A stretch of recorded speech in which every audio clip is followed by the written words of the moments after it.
జూదం వల్ల ఎన్ని దారుణాలు జరుగుతున్నా ఇప్పటికీ చాలా మందిలో మార్పు రావట్లేదు. డబ్బు లేకపోయినా అప్పులు తీసుకొచ్చి మరీ ఆన్లైన్ బెట్టింగ్ ఆడుతున్నారు. చివరికి ఏమీ చేయలేని నిస్సహాయ స్థితిలో ఆత్మహత్యలకు పాల్పడుతూ కుటుంబాలను రోడ్డున పడేస్తున్నారు. జూదంలో మునిగిపోయి బయటకు రాలేక భార్య, అభంశుభం తెలియని పిల్లలను చంపి వాళ్లు చనిపోతున్నారు. ఇలాంటి సంఘటనే 2023లో సిద్దిపేట జిల్లాలో జరిగింది.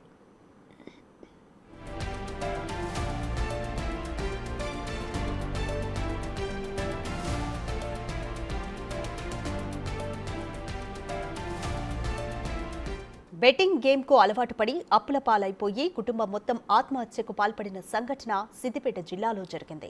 చిన్న కోడూరు మండలం రామునిపట్ల గ్రామానికి చెందిన ఆకుల నరేష్ కానిస్టేబుల్ ఉద్యోగం చేసేవాడు. ఆన్లైన్ జూదానికి అలవాటు పడిన నరేష్ సుమారు ₹1 కోటి వరకు నష్టపోయాడు. అప్పు చేసి మరీ బెట్టింగ్ ఆడేవాడు. దీంతో అప్పుల వాళ్ల వేధింపులు రోజురోజుకు పెరిగిపోవడంతో 2023 డిసెంబర్ 15న 2 పిల్లలను, భార్యను గన్తో కాల్చి తాను కూడా ఆత్మహత్య చేసుకున్నాడు. ఇదే అంశంపై మరింత సమాచారం మా ప్రతినిధి దుర్గారెడ్డి అందిస్తారు. సిద్దిపేట జిల్లా చిన్నకోడూరు మండలం రామునిపట్ల గ్రామంలో ఉన్నాం. రామునిపట్ల గ్రామంలో డిసెంబర్ 23, 15 నాడు కానిస్టేబుల్ కలెక్టర్ గన్మెన్గా పనిచేస్తున్న ఆకుల నరేష్ ఆన్లైను గేము ఆ తర్వాత వివిధ కారణాలతోటి దాదాపు ₹1 కోటి వరకు అప్పు చేసి అప్పటి వరకే చాలా 60-70 లక్షలు కూడా చెల్లించిన మిగతా వాటిని చెల్లించలేకపోవడంతో వాళ్ళ వేధింపులు భరించలేక తాను పిల్లలను ఇద్దరిని ఆ తర్వాత భార్యను కూడా గన్తో కాల్చి ఆ తర్వాత తాను కూడా ఆత్మహత్య చేసుకున్నాడు. నిజంగానే తాను తండ్రి కూడా రాములు, లక్ష్మి తనకు వచ్చే ల్యాండ్ అమ్మి కూడా ఎకరం ల్యాండ్కి డబ్బులు కూడా వాళ్ళు చెల్లించారు. తాను బతుకుతులేమని చెప్పి తన అన్నదమ్ములు కూడా ఆర్థిక సాయం చేసిన తను ఆత్మహత్య చేసుకున్నాడు. నిజంగా రాములు తర్వాత లక్ష్మి తల్లిదండ్రులు ఉన్నారు. అసలు ఏం జరిగింది తెలుసుకునే ప్రయత్నం చేద్దాం. అసలు రాములు, అసలు నీకు ఎంతమంది కొడుకులు, ఈ నరేష్ ఎప్పుడు జాబ్లో జాయిన్ అయ్యిండు, ఎందుకు అప్పు చేయాల్సి వచ్చింది, మీకేమన్నా తెలుసు? సార్ నాకు ముగ్గురు కొడుకులు వాళ్ళు చదివించిన, వాళ్ళు పెళ్ళిళ్ళు చేసిన, మంచిగా చదివించి చేసిన, వాళ్ళు పెళ్ళిళ్ళు అయినాయి, పిల్లలు అయినరు, మంచిగానే మొత్తం బతికినాక వాళ్ళకి ఇట్లా ఆన్లైన్లో ఆడింది మాకు తెలియదు. ఇలా చేసిండ్రు, అప్పులైనవి అంటే ఆడిని వీడిని బయట తీసుకొచ్చి కూడా ఇచ్చిన, అవి ఓంగా కూడా మళ్ళీ ఉన్న ఆస్తి జాగా కూడా అమ్మిచ్చిన, అవి అన్ని ఇచ్చినా కూడా సరిపోలేదు. ఇట్లా చేసుకున్నాడు. ఎన్ని అయినాయి అని మాకు తెలియదు, అప్పుల సంగతి మాకు తెలియదు. ఇక వెనకసిరి వాళ్ళు తెలిస్తే అది ఆన్లైన్ వాళ్ళు చూసి చెప్తే మాకు ఉన్న కాడికి అమ్మి పెట్టినాం. ఇక మాకు ఇప్పుడు చేతులు ఏం లేకుండా అయింది. ఏం చేస్తారు గట్టున్నది పరిస్థితి మాది. ఇప్పుడు ఇటువంటి ఆన్లైన్లో ఆట ఆడి చాలా మంది ఖరాబ్ అవుతుండ్రు. ఇటువంటి జరగకుండా నన్ను చూసుకోండి. ఇక ముందన్న మా బాధ మాకు ఉన్నది. ఇప్పుడు ఎంత ఆవేదన పడుతున్నామో, ఎంత ఏడుస్తున్నామో, ఇక ముందు ఇటువంటి ఎవరికి జరగకుండా కూడా మీరు చూసుకోవాలి. దయచేసి అందరూ మంచిగా ఉండాలని చూసుకోండి. ఇక జరగనియకూరు ఇటువంటి. రాములు కొడుకుని పోగొట్టుకున్నావు, మన్మల్ని పడగొట్టుకున్నావు, తర్వాత వాస్తవం చూసినట్టయితే నిజంగా అప్పు ఎంతవరకు చేసి ఉంటాడు? అప్పు సార్ అప్పుడు ఎంత, ఇప్పుడు అందులో వాళ్ళు వెనక్కి చెప్తారు కదా సార్, ₹1 కోటి దాకా చేసిండ్రు. అప్పు ₹1 కోటి దాకా అయింది అన్నాడు. అది భరించలేక కొన్ని కట్టినగా ఇదే తీసుకొచ్చి కట్టినావు, కానీ అది సరిపోక ఆయన ఈ పిల్లల్ని అంత ఆత్మహత్య చేసుకొని ఇట్లా చేసిండు సార్. ఈ రకంగా జరిగింది. ఏం చేయాల్సి ఉన్నదిగా అది. చూడొచ్చు, నిజంగా రాములు కొడుకును పోగొట్టుకున్న తర్వాత బాధ. తల్లి ఉన్నది. తల్లి అంటే చిన్నప్పటి నుండి తాను కష్టపడి ఆమె పెంచి పెద్ద చేసి ఉద్యోగం వచ్చిన సంతోషం ఉన్న సమయంలోనే ఈ సంఘటన జరగడం, ఆ లక్ష్మి చూస్తుంటే కంటతడి ఎలా ఉందో మనకు తెలుస్తుంది. నిజంగా అమ్మ అట్లా మీరు ఏడిస్తే ఏం చేయలేరమ్మా. అసలు నిజంగా నరేష్ కానీ అప్పుడు ఇట్లా అప్పులు ఉన్నాయి ఇట్లా ఇప్పుడు చెప్పాడు, అసలు ఏం చెప్పలేదు. వెనక సిరి తెలిసింది చనిపోయినాక.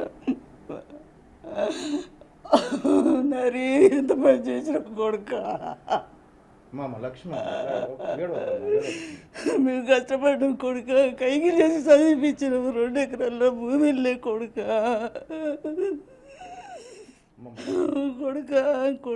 భోజన కొడుక నాని. అసలు నిజంగానే సరే ఇప్పుడు బాధపడుతున్న బాధ అయ్యా ఆటాడకుంది. ఇట్లాంటి ఆన్లైన్ గేమ్లు చాలా మంది ఆడుతున్నారమ్మా. వారు మీరు ఇచ్చే సలహా? ఆన్లైన్ ఆడద్దు, మేము తవిసిపోతున్నాము. మేము ఉన్న ఒకటే, పోయిన ఒకటే, మేము దీనికి భరించలేము. ఇక కూడా ఆడకూర్రి చూడొచ్చు నిజంగానే వాళ్ళు చిన్న పిల్లలు ఇక్కడ ఫోటో పట్టుకున్నారు నరేష్ ఇది. ఆ తర్వాత కూడా ఇద్దరు అబ్బాయిలు, ఆ తర్వాత భార్య తన నరేష్. అంటే వాళ్ళు జాబ్ 2012లో జాబ్ వచ్చింది.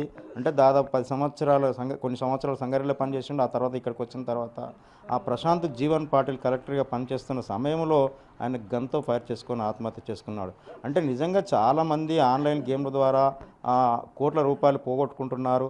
నిజంగా చూస్తే రాములు లక్ష్మి ఏ విధంగా బాధపడుతున్నారు. ఆ తర్వాత ప్రభుత్వం కూడా సాయం చేయాలన్నా కానీ చేసే పరిస్థితి లేదు. అంటే ఇన్సూరెన్స్ కూడా లేదు, రావడం లేదు. ఎందుకంటే అప్పుడు ఆయన దగ్గర ఆయన జాబ్ సాలరీస్ కట్ అయిపోయిన ఇన్సూరెన్స్ డబ్బులు కూడా తాను ఆత్మహత్య చేసుకున్నాడు కనుక ఇవ్వలేమని చెప్పి చేతులు ఎత్తేసారని తెలుస్తుంది. నిజంగా తన తమ్ముడు నరేష్ వాళ్ళ తమ్ముడు శ్రీకాంత్ ఉన్నాడు. అంటే ఆ శ్రీకాంత్ను కూడా అడిగి తెలుసుకునే ప్రయత్నం చేద్దాం. అసలు శ్రీకాంత్ అన్న గేమ్తో పాటు డబ్బులు నష్టపోయిందని అంతకుముందు మనకేమైనా తెలుసా, లేకపోతే అసలు నిజంగానే ఎట్లా తెలుసు? అంతమందికి అన్నయ్య చాలా కష్టపడి జాబ్ తీసుకొచ్చుకున్నాడు, కష్టపడ్డాడు, ఫ్యామిలీ అంతా సెట్ అయింది. కాకపోతే మంచి వ్యక్తి మా అన్నయ్య. ఒక ఆన్లైన్ గేమ్ బెట్టింగ్ ద్వారానే ఆయన ఫ్యామిలీ మొత్తం కోల్పోయాడు. ఆయన కోల్పోవడం వల్ల గేమ్ వల్లనే మొత్తం ఫ్యామిలీ కోల్పోయాడు. వేరే అలవాట్లు, మంచి వ్యక్తి మా అన్న, చాలా బాగా చూసుకునేవాడు. ఒక ఆన్లైన్ బెట్టింగ్ వల్లనే సుమారు ఎంతవరకు అప్పు చేసి ఉంటాడు? నిజంగానే అంత అదే పరిజ్ఞానం ఉన్న వ్యక్తి.